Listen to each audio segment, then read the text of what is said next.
tajuk pilihan kita pada malam ini ialah tentang bagaimana Muhyiddin sudah pun ditolak oleh PAS, kerana PAS hari ini mahukan Tun Dr. Mahathir Mohamad untuk menerajui kepimpinan Perikatan Nasional. Itu sebabnya saudara, bila mana 4 menteri besar ataupun kumpulan 4 MB yang terdiri daripada wakil-wakil setiap menteri besar setiap negeri ini beserta dengan Haji Hadi, beserta dengan Taqiyuddin Susah Agung PAS telah mengadakan pertemuan dengan Tun Dr. Mahathir tanpa membawa sama Muhyiddin Yassin. Kerana sebenarnya PAS pun tahu bahawa mereka tak boleh pergi dengan Muhyiddin Yassin akibat daripada ketamakan Muhyiddin tak nak menjadi Timbalan Perdana Menteri, masih nak jadi Perdana Menteri walaupun mereka hanya mempunyai 73 kursi ketika itu. Anwar ada 82 kursi, mereka tetap nak jadi Perdana Menteri juga, tak nak bertolak ansur. Maka akhirnya hari ini semua orang di jeopardize oleh Muhyiddin Yassin.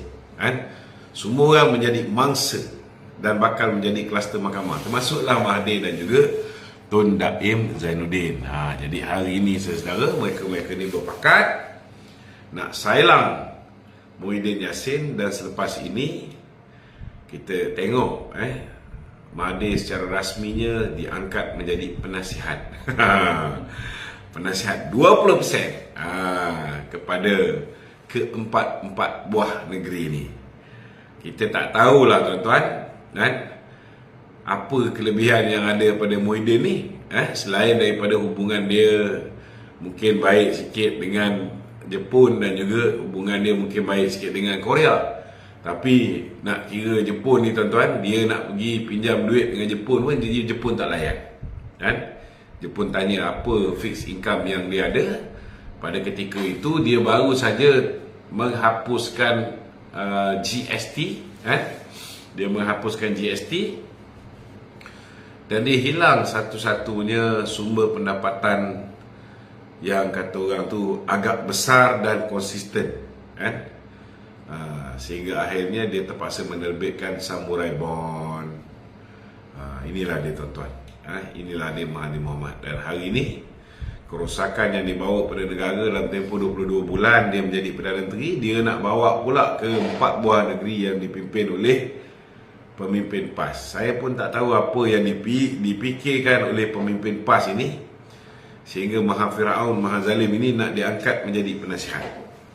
Bagi saya, busuk-busuk Muhyiddin Yassin ni, kurang-kurang dia boleh bagi dana kepada calon-calon PAS yang bertanding atas tiket PAS ataupun bertanding atas tiket Perikatan Nasional. Tapi ambil Mahathir ni satu apa pun tak guna tuan-tuan. Buah fikiran adalah buah fikiran yang berapu dari segi dana memanglah langsung tak boleh menyumbang tuan-tuan.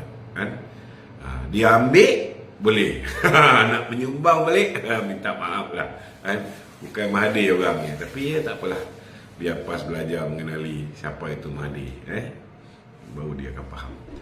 Okey tuan-tuan, bagi yang ada soalan boleh ajukan soalan anda di talian 019 481 9495, 019 481 9495. Bagi yang tertanya-tanya, ada yang dulu mengikuti grup komuniti WhatsApp di setiap kawasan parlimen, sekarang ni kita punya WhatsApp tu telah disabotaj. Saya dah wujudkan WhatsApp baru untuk setiap negeri. Bolehlah buka di Facebook page saya, Luqman Nur Adam Official, ada link-link dia. Lepas ni pun saya akan post lagi sekali. Minta Araf tolong postkan. Dan tolonglah panjangkan kepada seberapa ramai yang mungkin supaya orang tahu tuan-tuan grup ni, supaya tuan-tuan bila mana kita post sesuatu video pendek ke video panjang ke ataupun bahan-bahan penting untuk tuan-tuan salurkan ke akaun B, tuan-tuan akan dapat, orang yang pertama akan dapat.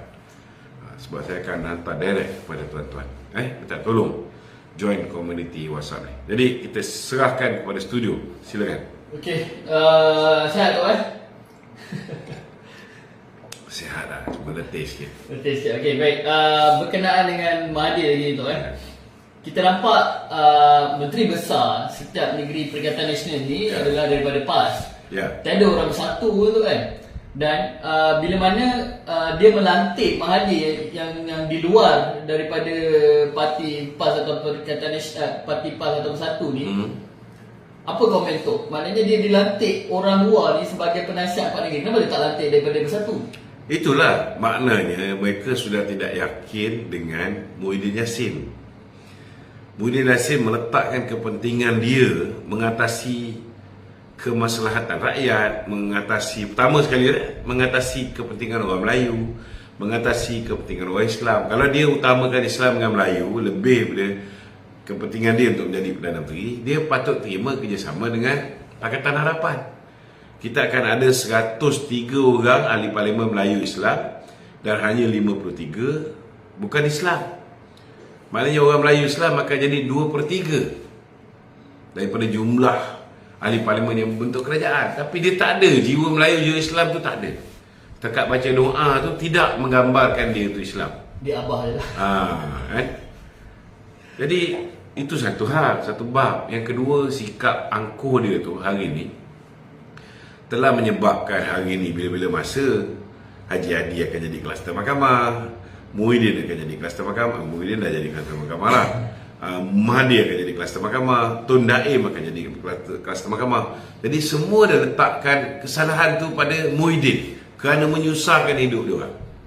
Hamzah Zainuddin pun waiting giliran dia pula. Anwar Musa pun sekarang ni on the way kan. Silat-silat Syahidah Kasim yang dulu dapat DNAA pun boleh dibuka balik kan. Semua orang sekarang ni meletakkan kesalahan, mereka jadi susah kerana keegoan. Bukan keegoan, kerana nafsu serakah Muhyiddin untuk menjadi Perdana Menteri. Orang lain semua terpalit, orang lain semua menjadi mangsa. Memang tak salah lah kalau mereka cuba nak buka satu lembaran baru. Dan tak mustahil mula-mula dia lantik menjadi penasihat, lepas tu dia menjadi ketua umum ataupun ketum.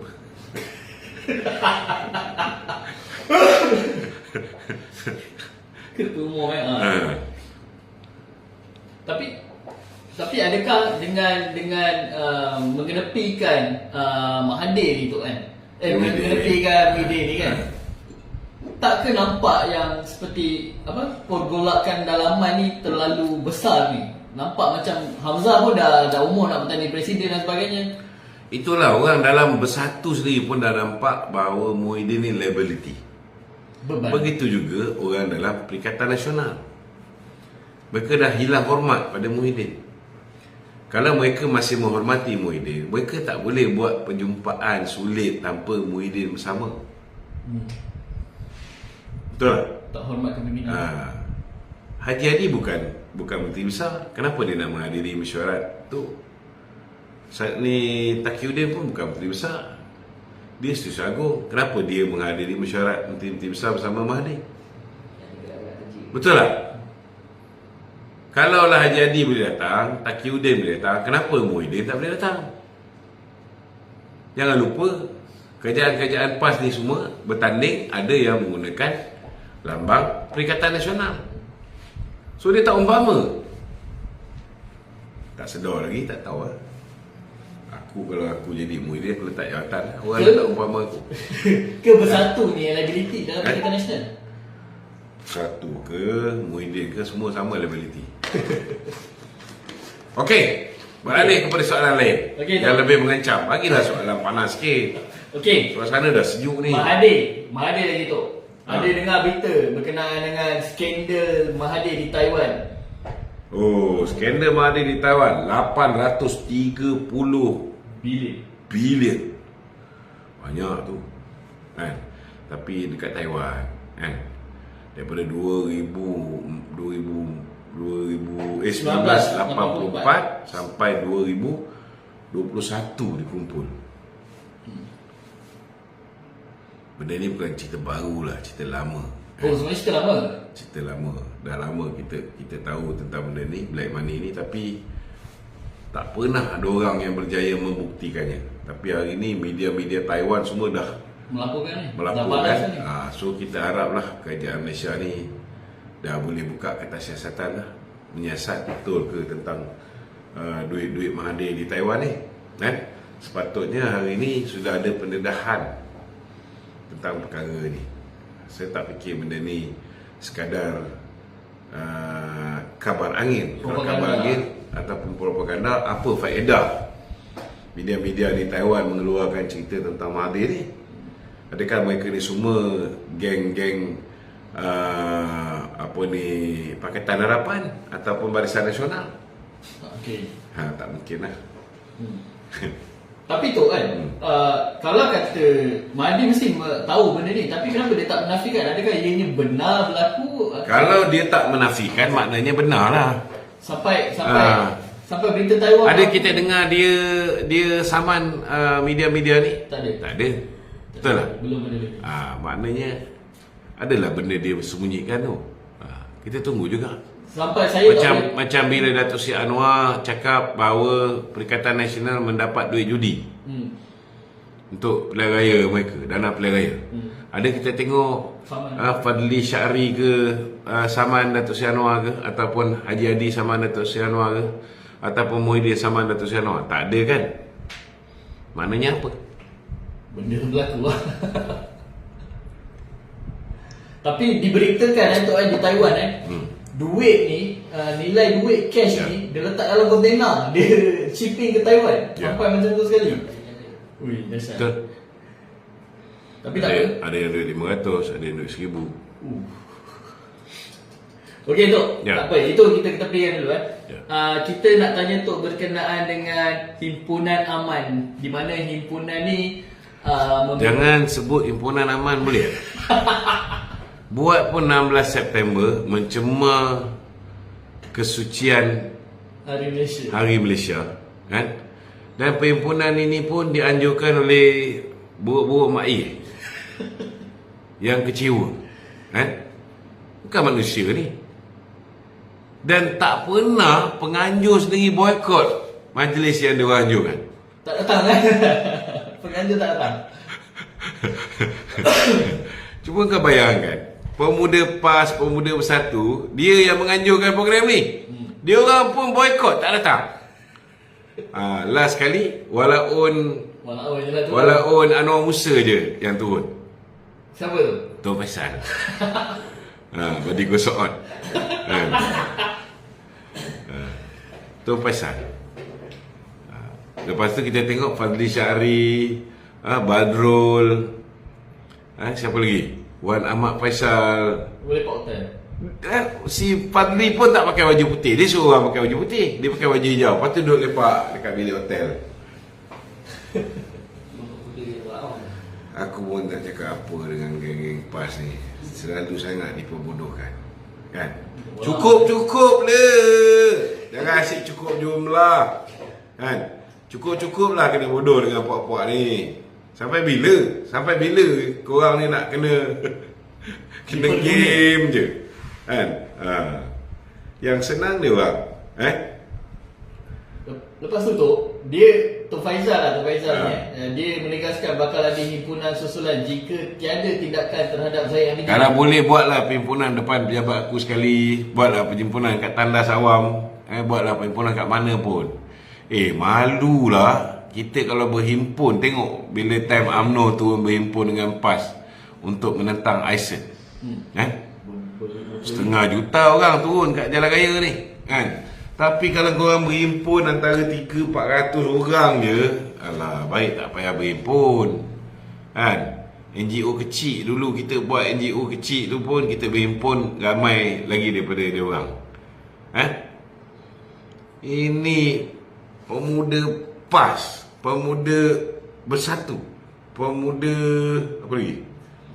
Gerakan ada pemuda. Juak-juak Anwar Musa.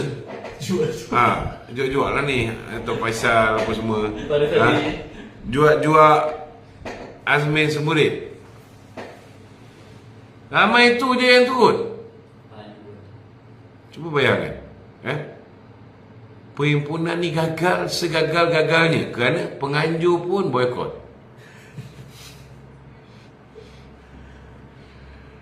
Okey. Tapi tu, saya punya pandangan lah. Ya, kenapa? Bila apa mana pandangan kau ni? Bila mana kita kan menuntut untuk mendakwa Zahid, umpama kita ni tak mempercayai keputusan Peguam Negara dan juga Badan Kehakiman itu. Dia bukan masalah tidak mempercayai. Okey. Hari ini saya minta semua rakyat Malaysia yang sayangkan keamanan, kita buat laporan polis, pertama ke atas Cikgu Bat, kedua ke atas Tun Faisal, ketiga ke atas Wan Ahmad Faisal, Mak Jagon. Sama jugalah, buat jugalah sekali kepada Fadli Syahri, Razali Idris, siapa lagi? Rafiq Rashid Ali yang menganjurkan perhimpunan ini. Perhimpunan ini ialah kerana Datuk Seri Zahid telah didapati dilepaskan tanpa dibebaskan oleh Jabatan Peguam Negara. Jadi apa yang mereka buat ini tuan-tuan ialah satu kesalahan di bawah Seksyen 3A Akta Hasutan. Kerana beliau, mereka-mereka ni menghasut rakyat supaya membenci sistem keadilan jenayah kita, iaitu Jabatan Peguam Negara. Ini satu kesalahan di bawah Akta Hasutan. Dia bukannya dia menghasut rakyat membenci Datuk Zahid, tidak. Yang diorang pertikaikan ini ialah kerana Peguam Negara yang lama, iaitu Idrus Harun, telah melepaskan dan menghentikan pendakwaan ke atas Datuk Zahid. Ini keputusan Jabatan Peguam Negara. So tindakan mereka ini ialah satu kesalahan di bawah Seksyen 3 dalam kurungan A Akta Hasutan, kerana mereka menghasut rakyat supaya membenci Jabatan Peguam Negara. Ini jelas, very strong case. Tak payahlah pihak polis nak menunggu saya buat laporan polis. Jangan bazir masa polis sendiri boleh buat laporan polis. Sebab dulu masa saya kena angkut dengan pihak polis ini semua, kebanyakan tidak ada orang buat laporan. Pihak polis ni buat laporan. Saya minta Jabatan Siasatan Jenayah terkelas yang pakar dalam urusan ini, tolong buat laporan polis ke atas mereka-mereka yang terlibat menganjur ini di bawah Seksyen 3A Akta Hasutan. Kerana dia menghasut rakyat membenci Jabatan Peguam Negara. Simple. Lepas tu dia orang nak buat lagi, nak buat kat Bagan Datuk, buat kat Pematang Pau, silakan. Buatlah sekali kat Tambun. Buatlah. Sebab sekarang ni mereka dah tak ada modal. Kalau mereka tak buat benda ni, paymaster dia orang ni takkan menyumbang lagi kepada mereka ni. Dulu dia orang dapat sumbangan sampai ke tahap pilihan raya negeri di 6 buah negeri. Lepas habis pilihan raya tu, takkan boleh dia nak keluar duit lagi. Takkan Hamzah Zainuddin nak keluar duit lagi. Takkan H2O nak keluar duit lagi. Takkan geng-geng yang lain ni nak keluar duit lagi. Betul tak? Maka terberhenti ke tahap tu. Tapi yang lain ni masih nak hidup, perlu cek makan. Siapa nak jaga Raja Petra? Siapa nak jaga Regi Jesse? Betul tak? Jadi mesti diteruskan kerja-kerja menghasut rakyat, kerja-kerja cubaan untuk menjatuhkan kerajaan. Walaupun kerajaan ni insya-Allah lah, saya bagi jaminan, insya-Allah, insya-Allah kerajaan ni akan kekal. Tapi dia kena beritahu dekat rakyat bahawa kerajaan ni takkan kekal, kerajaan ni tak lama. Maka segala benda yang dia boleh buat untuk menghasut rakyat, mereka akan buat. Macam kita beritahu, mereka mainkan isu harga barang, mereka mainkan isu harga bawang, mereka mainkan isu harga cili, mereka mainkan isu harga gula, mereka mainkan isu harga beras. Kalau dia tak buat benda ni, mereka akan jadi tidak relevan. Okey. Okey.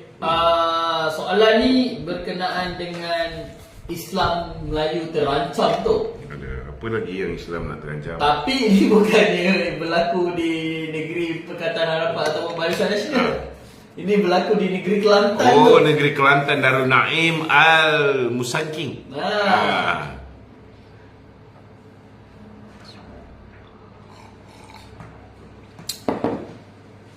Tanah rupa-rupanya kan, dia dok kata Islam Melayu terancam di negeri-negeri kerajaan perpaduan. Akhirnya rupa-rupanya tuan-tuan, ladang musangking paling besar di dunia,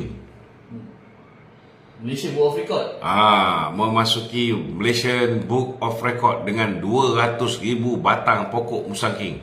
Rupanya di negeri Kelantan. 3,000 hektar. 3,000 Hektar. hektar, tuan-tuan. Siapa token dia? Tokennya daripada China juga, tuan-tuan. Mainland. Daripada mainland China. Apa nama syarikat tu? Sindian Sendirian Berhad. Singdian Sendirian Berhad. Rupa-rupanya ada lagi satu company. Betul. Ada lagi satu company. Apa nama syarikat yang kedua? M7 Plantation. M7 Plantation. Dia dapat lagi 2,000. lagi 2,000 hektar, tuan-tuan.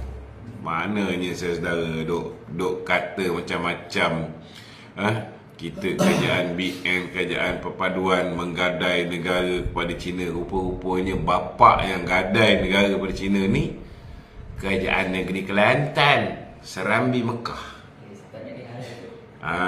Bila time kita buat ladang musangking, semua yang halal jadi haram. Kan? Bila time dia buat Halal. yang haram jadi halal. Yang pasti haram jadah. Okey. Tapi berbeza lah tu. Rasa macam kawan-kawan walaun malam ni mesti mengelupur kan? Anwar Ibrahim pergi China tu. Dia bawa balik 15 Dia bawa balik 15 bilion total. Yalah, sebelum tu sekali sebelum campur tu 132 bilion investment daripada negeri China. Yang baru ni je 15 bilion. Kita baru pergi sekejap. Sampai pun pukul 3 lebih pagi. Tak ada tanah yang tergadai. Tak ada tanah yang tergadai kan. Tapi macam-macam orang fitnah PM kita. Okey. Ada ni orang nak naik TikTok. Dia kalau dia nak tanya. Ada orang nak naik TikTok. Ada request.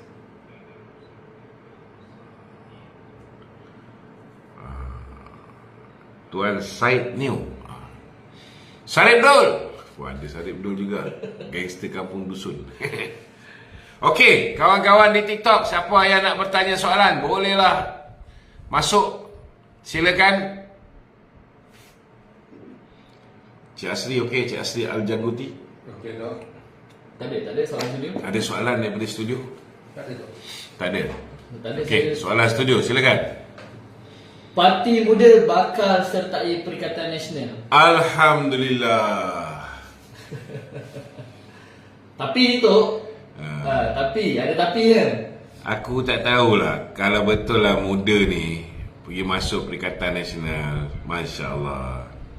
Di mana Syed Sadin nak letak kemaluan dia? Sebab dia kata muda akan jadi blok ketiga. Kita tidak akan menyertai Perikatan Nasional. Jadi kalau tiba-tiba muda masuk Perikatan Nasional ni, tak tahulah mana dia nak letak water face dia. Okey, ada satu. Ada orang. Ada. Sam Suhaib. Minta orang awal masuk Sam Suhaib. Ya, Cik Sam Suhaib. Apa khabar? Assalamualaikum. Masuk-masuk terus pause. Sam Suhaib. Assalamualaikum Datuk. Waalaikumsalam. Baik Datuk, saya ucapkan terima kasih kepada Datuk kerana Datuk berusaha payah bekerja keras untuk bagi penerangan kepada semua rakyat Malaysia tentang betapa pentingnya kerajaan perpaduan pada hari ini. Okey. Baik Datuk, saya ada soalan untuk Datuk. Apa pendapat Datuk tentang undi 18 ni? Adakah perlu kita masukkan ataupun kita teruskan? Pertama sekali saya nak beritahu, kita tak boleh flip-flop, kan? Sepatutnya sebelum kita mengambil keputusan untuk meluluskan supaya orang yang berusia 18 tahun dan ke atas boleh mengundi, kita kena fikir panjang dulu. Kita kena tahu dia orang ni masih lagi di bawah beasiswa father and mother, beasiswa FAMA, kan? Kita mesti tahu bahawa dia orang ni belum matang dari segi memahami tentang pentadbiran negara, kenapa kena keluar mengundi. So sepatutnya hari ni kita tak bolehlah pula reverse kita punya keputusan tu. So saya lebih prefer mulai hari ni sistem pendidikan kita mula mengajar anak-anak kita daripada bangku sekolah tentang kenapa mereka kena mengundi, apa itu ahli Dewan Undangan Negeri, apa itu ahli Dewan Rakyat, kan? Apa itu ahli Dewan Negara, Senate, kan? Supaya mereka faham dan kenapa mereka kena mengundi, kenapa kena keluar mengundi, dan jangan sampai mereka mengambil sebarang habuan untuk menentukan siapa yang mereka undi, seperti mana yang berlaku dalam pilihan raya 15 dan juga pilihan raya di 6 buah negeri yang baru lepas ni. So benda ni kita perlu didik anak-anak kita. Kita kena beri kefahaman. Saya tak setuju kita patah balik lah. Saya setuju dengan pendapat Datuk pasal kita kena bagikan pendidikan. Cuma kerisauan saya pada ketika ini, kalau kita tengok pada data, ramai anak-anak muda kita lepas SPM dia tak nak sambung belajar. Salah satu pentas untuk diorang belajar tentang politik adalah tingkatan 6. Diorang akan belajar pengajian am. Yang cukup risau juga Datuk, ramai yang tak sambung ke universiti. Sebab kalau rata-rata kalau mereka sambung ke universiti, mereka akan lebih terbuka minda diorang dan tak orang kata pemikiran jumuk tu dapat kita bendung. Betul. Lebih dahsyat lagi, ramai yang fail SPM. Aduh, amat menyedihkan lah. Ini semua angkara kerajaan ketika pemerintahan bapa lockdown negara, kan? Bila duduk kat rumah tu, keputusan lebih cemerlang daripada pergi sekolah. Hancur. Jadi itu sebabnya lah kita tak boleh nak ikut cara lama. Form 6 baru masuk ambil pengajian apa? Pengajian am, kan? Baru nak belajar tentang politik dan sebagainya. Tak boleh. Dia daripada tingkatan 1 tu kena start ajar tentang perlembagaan, kena start ajar tentang benda-benda ni semua, kan? Okey, Datuk. Terima kasih. Okey, sama. Selamat berjuang, Datuk. Selamat berjuang. Assalamualaikum, Tok. Waalaikumsalam warahmatullahi wabarakatuh. Saya selalu pakai akaun NMF. Nama Nik Muhammad Fitri. Akaun saya tu saya simpan lah, Tok. Sebab Okey, ada kat apa? Malaysia PRK ni takut kena benam akaun tu. Betul. Okey, silakan.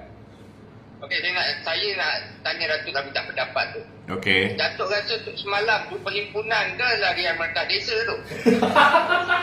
Sebab larian Melantang Desa anak saya ni lagi ramai tu. Saya rasa ayam kat reban ayam tu lagi ramai daripada puak-puak PAS dan Bersatu yang berhimpun tu.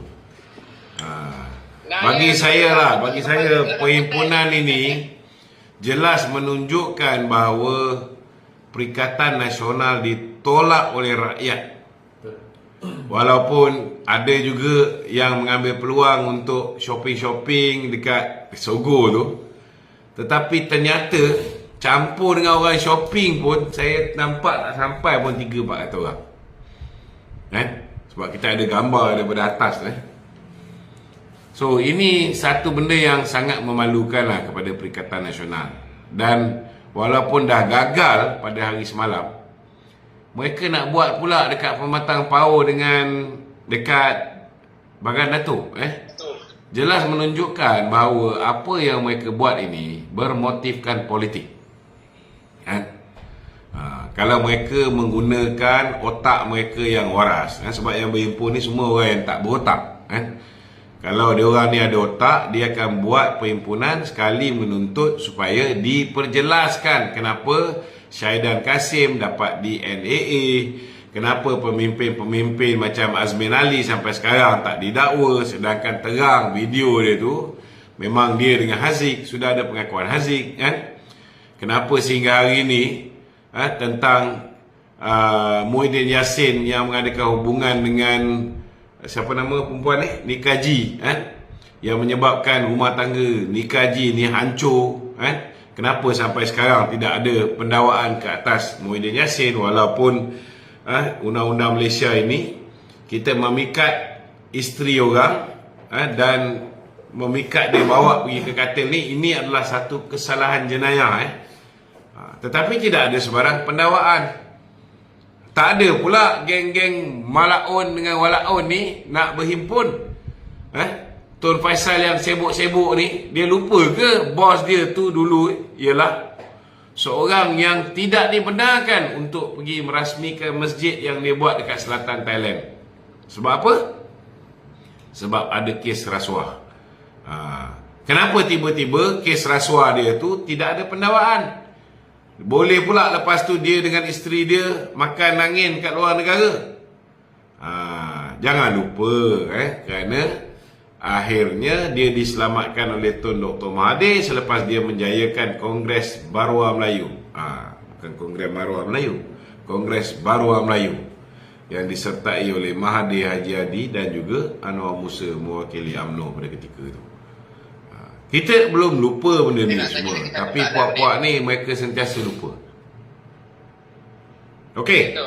Ni dia nak bagi Tun Mahathir jadi penasihat SG4, tapi rutukan semua nak minta dengan persekutuan. Macam mana tu? Apa pandangan Dato'? Belanjawan semua nak minta lebih tu. Saya dengar. Diorang nak minta lebih. Cakap tak cukup. Nak belanja untuk negeri juga. Tapi ambil. Saya susah nak komen sebab Perdana Menteri kita ni baik sangat. Sekarang saya komen, saya cakap jangan bagi kan. Tapi Perdana Menteri kita ni pemurah kan. Itulah. Jadi kita serahkan kepada kebijaksanaan Perdana Menteri kita. Saya harap janganlah beliau membiarkan diri beliau ni dibuli berterusan. Siapa yang nak ikut kata, kita bantu. Siapa yang tak dengar kata, kita tak bantu. Saya ambil contohlah Ismail Sabri dulu. Dia pun pernah bagi peruntukan kepada pembangkang. Tetapi apa yang pembangkang buat? Pembangkang menandatangani CSA dengan kerajaan Malaysia. Datuk Seri Anwar tanda tangan, Lim Guan Eng tanda tangan, Mat Sabu tanda tangan.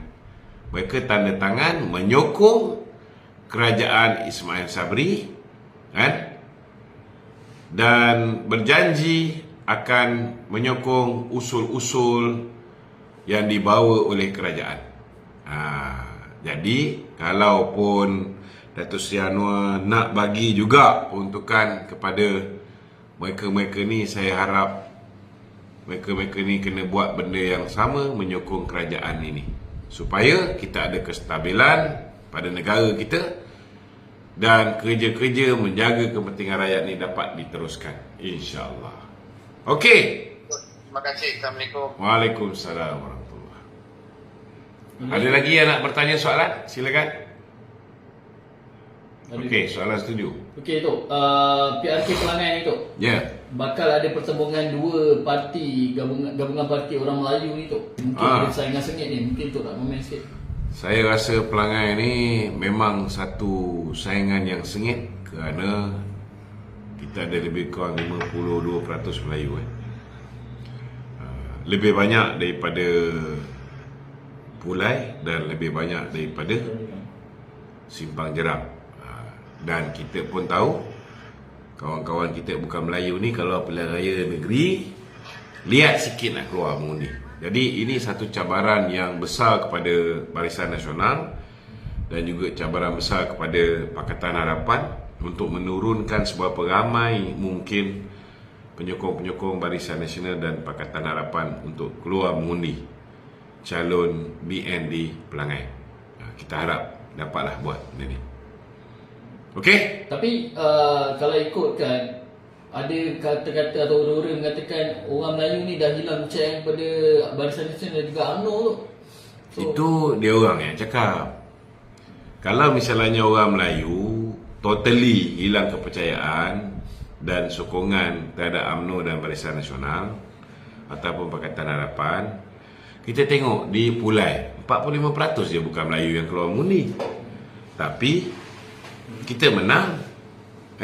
Kita menang di Pulai. Sama juga dengan Simpan Jeram, kita menang di Simpan Jeram. So tak ada masalah. Okey. Ada nak naik ke? Tuan Syed. Assalamualaikum tu. Waalaikumsalam. Ya. SD 115. Ini SD Muhyiddin ke ni? Bukan tu. Saya saja bakar tu SD 115. Dah cukup jumlah dah ni kira ya. Jadi saya sampai bila-bila saya akan pergi SD 115. Oh, betul. Tapi saya tengok muka awak ni ada macam muka Syarif Dol lah. Gangster Ampol Musun. Syarif Dol yang dulu. Saya turun kejap tu, jadi tu invite dia balik tu. Saya tak tahu, gelap lah skrin saya ni. Okey.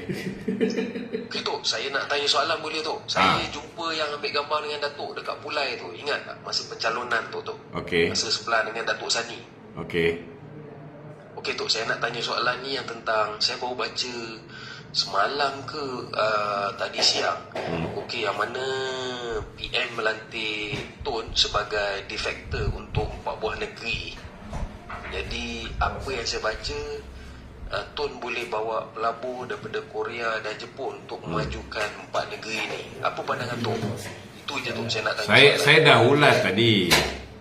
Bagi saya, Mahathir ni kan, dia boleh bawa kehancuran. Nak bawa pelaburan tu saya rasa macam meragukan. Sebabnya dia pergi Jepun nak pinjam duit pun tak lepas. Kan? Dia nak pinjam duit kat Jepun pun Jepun tanya dia balik, kan? You nak bayar balik pakai apa? Do you have any fixed income? Masa tu dia baru je hapuskan GST. So dia tak dapat pinjaman daripada Jepun. Tapi lepas tu dia bagi anugerah lah macam-macam dekat puak-puak Jepun ni, kan? Puak Jepun pun bagi anugerah kat dia. Kemudian dia terbitkan Samurai Bond. Itu semua benda-benda yang menyusahkan kita. Last kali kita kena cover balik. Tetapi nak bawa pelaburan ni, saya rasa dalam keadaan yang Jepun pun tak bagus, kan? Dalam keadaan Jepun pun ada masalah-masalah dia yang tersendiri.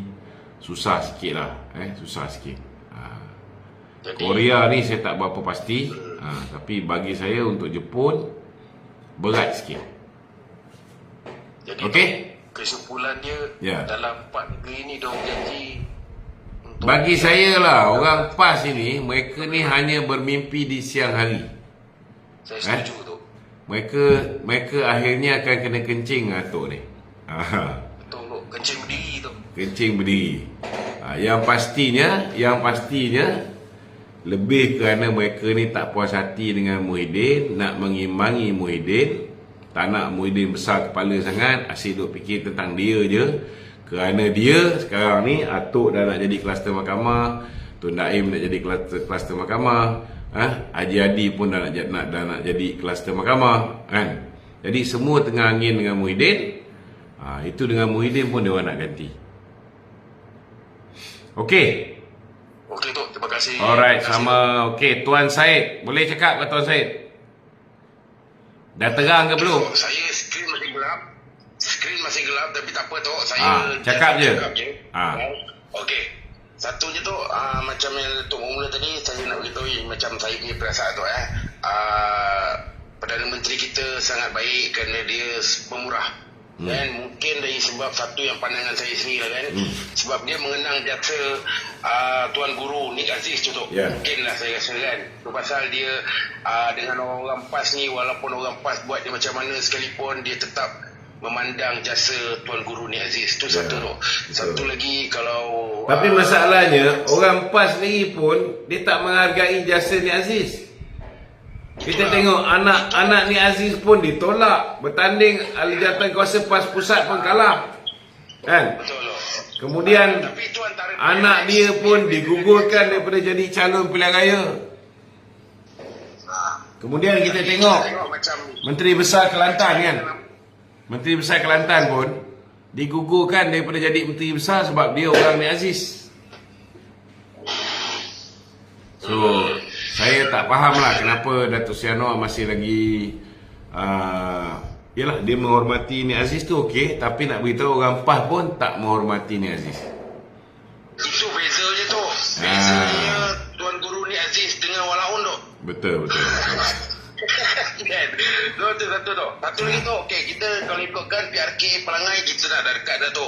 Kan sekarang ni Datuk dah tengok kan, banyak saya dah nampak BTT semua pergerakan daripada Perikatan Nasional menghantar sebahan fitnah dan juga dajal-dajal kepada orang kampung tu.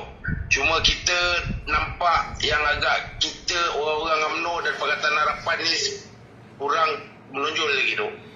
Kalau boleh kita kena ada buat sesuatu juga tu. Betul. Kan? Sekarang ni yang adun PAS masuk pun dia orang dah mula menghasut menggunakan 3R. Laporan polis pun dah buat kan. Kemudian dah ada pun polis panggil untuk bagi keterangan. Biar dia orang ni lebih banyak dipanggil.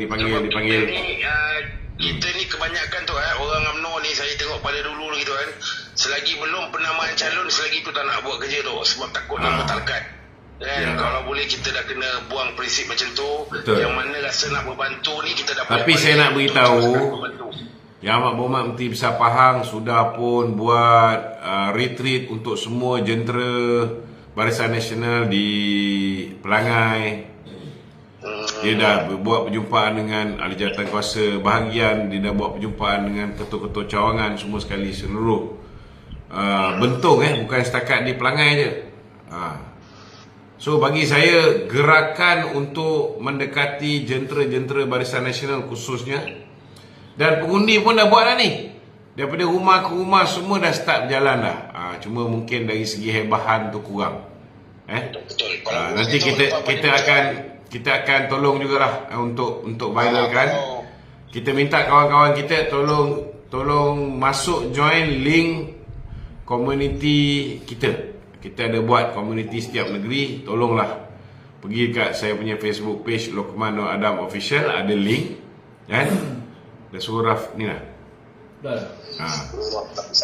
Cuma satu tambahan lagi tu Okey. kita sekarang macam kalau kita tengok kan orang UMNO ni kan, itulah macam Datuk cakap tadi, kita kebanyakan dah buat tapi bahan kurang sebab kita masih lagi membuat satu prinsip UMNO dari dulu hingga sekarang tu, tangan kanan memberi, tangan kiri tak tahu tu kan.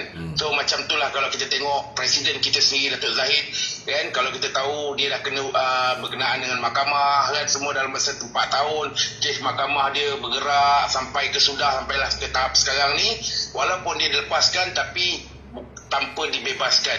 Cuma kalau boleh lepas pada dia tu, biarlah tu orang nak kata kita menunjuk bagi RM1 pun tu kan, kita tetap lah tu benda ni kena buat kan. Itu yang saya punya pandangan lah tu. Okay, Dok? Boleh. Okey, terima kasih. Okay, Dok. Terima kasih, Dok. Assalamualaikum. Assalamualaikum, Dok. Okey, Waalaikumsalam. Dok, saya ni rasa Dok tak boleh plain lah Dok. Pasal apa Walaun ni nak yang Zahid Hamidi, kita punya presiden ni Dok, dia nak dimasukkan penjara tu. Tu yang saya tak boleh plain. Boleh Datuk Dia jawapan dia mudah. Jawapan dia mudah. Kau tahu kan, zaman Perikatan Nasional memerintah 156 kes, dia orang bagi DNA. Ada yang dapat DNA tau. Tapi bila kena kat Datuk Zahid, dia orang tak puas hati. Sebab apa? Sebab Datuk Zahid lah, dia orang hari ni tak dapat jadi kerajaan. Itu je. Cuba kalau ketika itu Isyamuddin Tun Hussein menjadi Presiden UMNO, hari ni Muhyiddin dah menjadi Perdana Menteri. Betul tak betul? Kan? Betul. Disebabkan Datuk Zahid lah, dia orang ini hari ni berada dalam kecelakaan. Dah memang celaka pun nak buat macam mana. hari ini yang menyebabkan diorang tak boleh bentuk kerajaan, hari ini yang menyebabkan diorang ni jadi kluster mahkamah, hari ini yang menyebabkan peruntukan diorang nak jaga kawasan dah tak ada, hari ini yang menyebabkan diorang tak jadi pengurusi JLC, hari ini yang menyebabkan diorang tak jadi menteri. Semuanya kerana Datuk Zahid memilih untuk Barisan Nasional bekerjasama dengan Pakatan Harapan, bukan dengan Perikatan Nasional. Cuba kalau Datuk Zahid membuat keputusan untuk menyokong Muhyiddin Yassin sebagai Perdana Menteri, agak-agak hari ini siapa lagi mulia? Haji Hadi ke Datuk Zahid lebih mulia di pandangan mata Muhyiddin Yassin? Tapi kalau macam tu Tok, UMNO kat mana nak letak Tok? Itu yang saya tak terima Tok. Macam mana? Baiklah Datuk kalau Datuk Zaid sokong PN Muhyiddin, UMNO nak letak mana ni Tok? Dia orang akan pijak kita Tok. Saya tak ada Tok. Memanglah, itu sebab kita tak pilih Muhyiddin balik. Sebab kita dah pernah bagi peluang, maafkan Muhyiddin, ampunkan dosa-dosa dia, kan? Walaupun dia pernah khianat kita bagi pula dia jadi Perdana Menteri, tengok apa dia buat, kan? Takkanlah kita bodoh nak bagi dia lagi. Betul tak? Lebih baik kita bagi peluang kepada Datuk Seri Anwar, kan? Kita tengok macam mana pula Datuk Seri Anwar. InsyaAllah Tok, kita teruskan perjuangan. InsyaAllah. Okey Din. Waalaikumsalam warahmatullahi. Assalamualaikum. Salam. Assalamualaikum Datuk. Nak tanya soalan boleh ya? Boleh. Cakap. Saya nak tanya satu soalan saja. Ya. Pengkhianat yang masih ada dalam UMNO, orang masih lagi berusaha ke nak membawa wakil-wakil rakyat UMNO ni untuk menyokong Perikatan Nasional, sama ada melalui pilihan raya semula ataupun apa-apalah. Memang usaha tu memang diteruskan, tapi alhamdulillah kita dah tutup rapat, peluang ni orang nak tarik MP-MP Big N ini menyertai kerajaan Muhyiddin tak mungkin berlaku. Kan? Tak mungkin berlaku. Itu je saya boleh bagi jaminan. Sebab kita dah tutup dah semua sekali. Dia orang nak tukar presiden tak boleh, nak tukar timbalan presiden tak boleh, nak tawan naik presiden dan juga ahli majlis kerja tertinggi gagal. So peluang tu dah tertutup mati. Senang cerita. Okey? Man. Alhamdulillah. Tapi saya harap Datuk akan terus pertahankan kerajaan perpaduan. InsyaAllah saya akan terus pertahankan Tuan Lokman. Nama kita sama Lokman Adam. Satu lagi soalan lah Datuk. Okey. Soalan saya satu lagi. Pada pendapat Datuk lah, hasil daripada kajian kita lagi dengan Datuk seluruh Malaysia ni. Okey. Adakah rakyat sekarang ini merasa ada perubahan di semasa, maknanya dalam pemerintahan selama 8 bulan di bawah Datuk Seri Anwar Ibrahim dan juga Datuk Seri Zahid Hamid, keselesaan rakyat tu? Saya rasa belum lagi, bak kata orang tu, dirasai sepenuhnya. Kita tahu bahawa bila Datuk Seri Anwar ambil alih, kita berhadapan dengan keadaan 1.5 trilion hutang negara. Berbanding dengan zaman Datuk Seri Najib letak jawatan dulu, ketika itu kita punya hutang negara baru 686.8 bilion. Sekarang hutang dah lebih 2 kali ganda. Jadi Datuk Seri Anwar hari ni kena cari jalan macam mana nak pulihkan ekonomi tanpa menambah hutang. Jadi ini menyebabkan banyak benda-benda yang dari segi sudut projek pembangunan dan sebagainya, ianya tidak serancak. Kalau kita boleh pinjam duit dan yalah, Datuk Seri Anwar pun prihatin, dia tak nak dia pinjam duit. Memang ekonomi akan cepat kembali mengukuh, tetapi generasi mendatang terpaksa menanggung bala nak bayar balik pinjaman tu kan. Dia tak nak benda tu berlaku. So dia Assalamualaikum. dia sedang mencuba melalui pelbagai cara lain daripada mengambil pinjaman. Dia cuba bawa masuk foreign direct investment.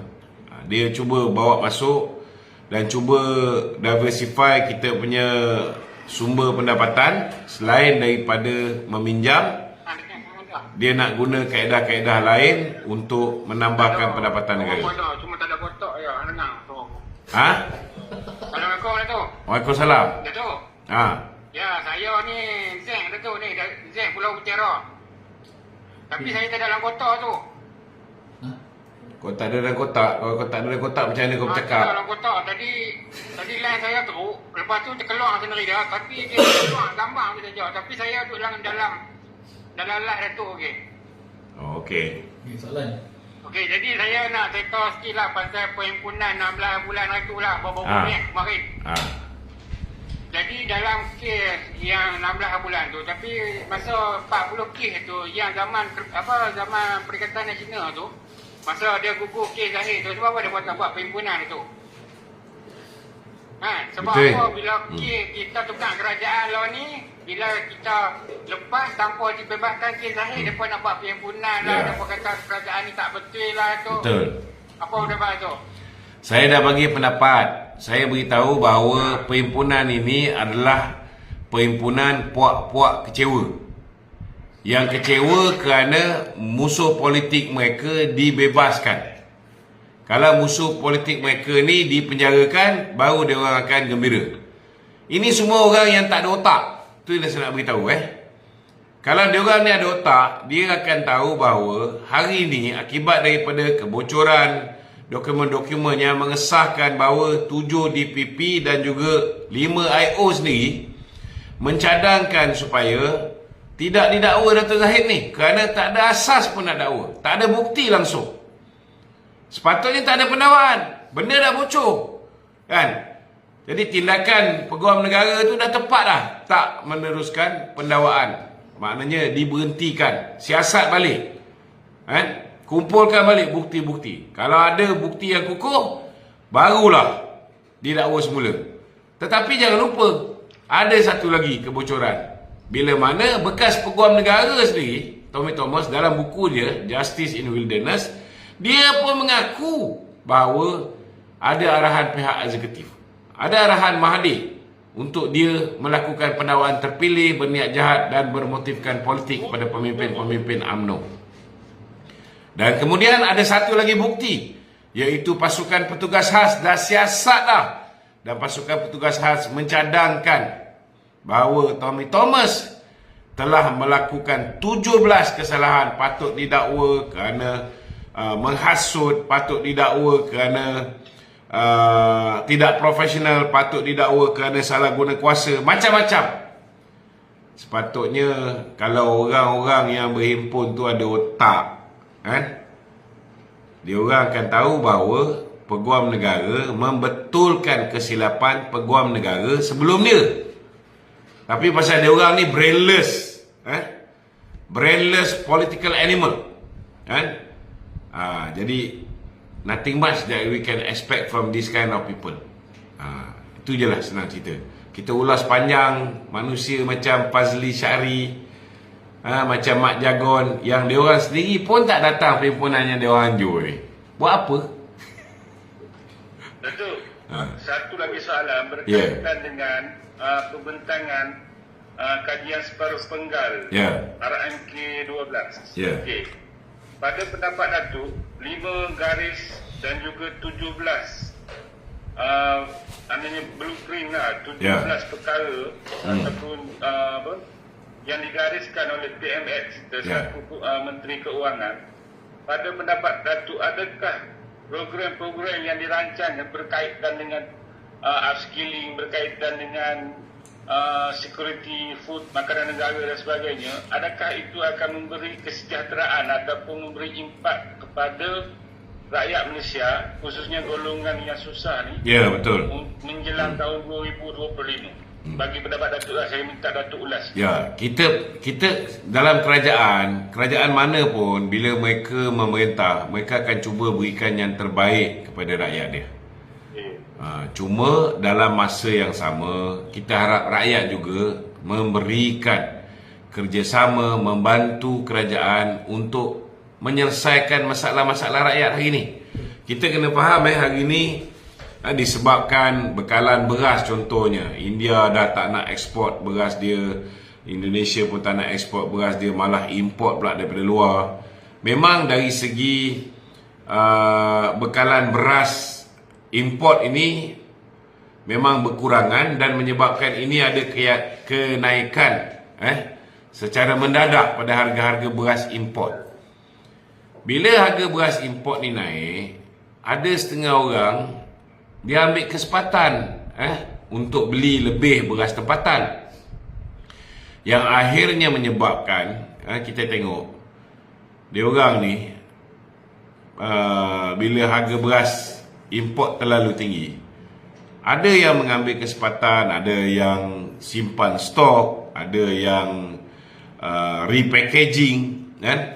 Ada yang buat macam-macam. Jadi kita perlukan bantuan daripada kawan-kawan kita ni supaya mereka ni melaporkan kepada KPDN setiap salah guna kuasa, salah laku yang dilakukan oleh, tak kira lah sama ada pihak pemborong ke, pihak penghilang ke, pihak-pihak yang tidak bertanggungjawab,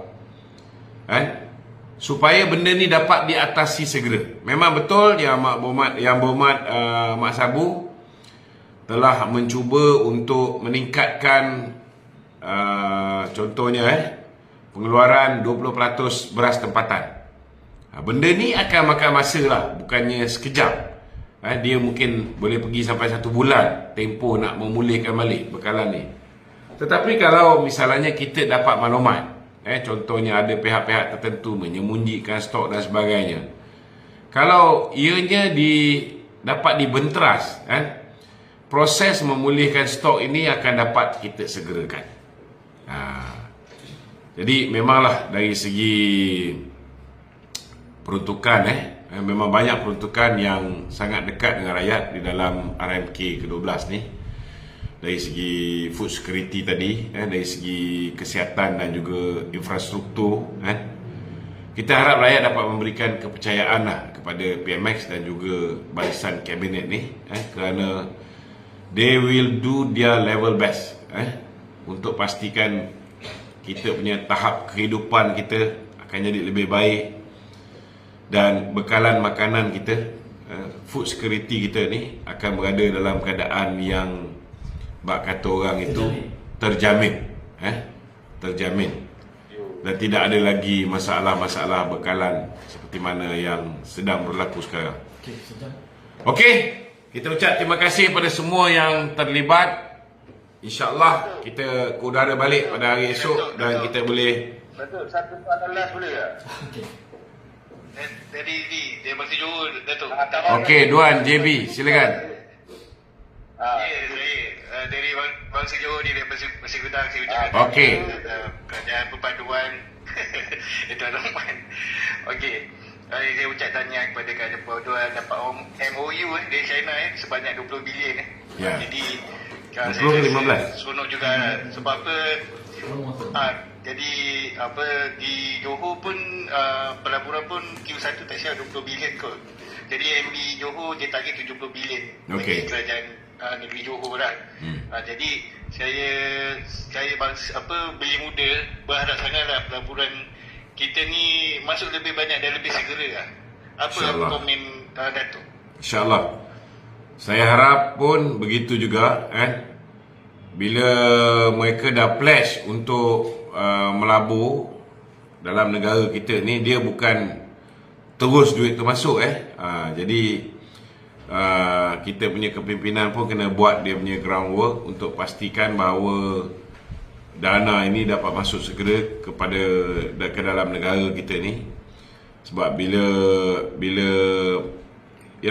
nak bawa masuk duit ni pun bukan satu perkara yang mudah. Dia ada prosedur-prosedur dia ada SOP dia. Kita harap kerajaan kita dapat mempermudahkan supaya dapat dikembalikan kepada rakyat. Manfaatnya akhirnya dapat dirasai oleh rakyat, dengan peluang pekerjaan dia, dengan pengukuhan nilai ringgitnya, dengan peningkatan pendapatan negara yang akhirnya dapat kita pulangkan banyak kepada rakyat dalam bentuk subsidi dan sebagainya, dan termasuklah bantuan-bantuan juga kalau benda tu menambah pendapatan kepada kerajaan negeri Johor, sudah pastilah kerajaan negeri Johor boleh bagi macam-macam lagi seperti mana sebelum ni. Okey? Alright, terima kasih. Assalamualaikum warahmatullahi wabarakatuh.